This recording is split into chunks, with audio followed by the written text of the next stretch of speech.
Hello, this is Susheta from Swami Vivekananda Institute of Modern Science, Department of Media Science. Today this is a tutorial about basically the triangle of exposure in photography. Now, to start with or to understand this, let's take this. In our very childhood, we used to play with these things. Now, let's understand three basic factors of the exposure triangle. The exposure triangle is basically made up of three major factors: the ISO, the aperture, and the shutter speed. Okay. Now, what is an ISO?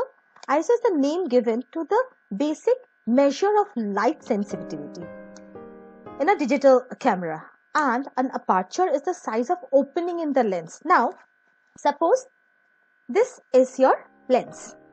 Now, light passes from this end and comes out from here. Now, so as we roll it, to a very thinner one.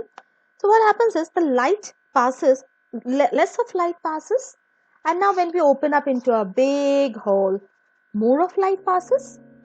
So this is aperture. And what is the shutter speed? Shutter speed is 1, 2, 3. Now I am covering the source of light. Okay, so this is the shutter speed, because when we are pulling it out, the light gets in again, back, so the entrance of light is being blocked. So this is basically the shutter speed. Now let us get to the description of it, or the whole details of it.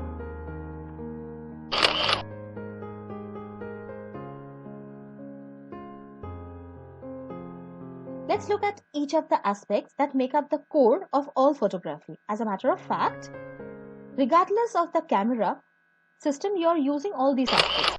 The exposure triangle is a fundamental concept in photography. It applies to digital photography as much as it does to the film photography. It involves three critical aspects: aperture, shutter speed, and ISO.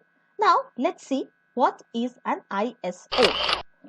So, ISO is the name given to the basic measure of light sensitivity in a digital camera. There's a small graph which portrays. Now, this is a small graph, like how aperture, ISO, and shutter speed works. The adjustment of ISO, how it correlates with aperture and the shutter speed. Now, we'll get to what is an aperture. Aperture is absolutely like a size of a window. It is the opening in the lens. This opening controls how much light it lets through the digital sensor in the camera. So it's basically, it acts like a gate.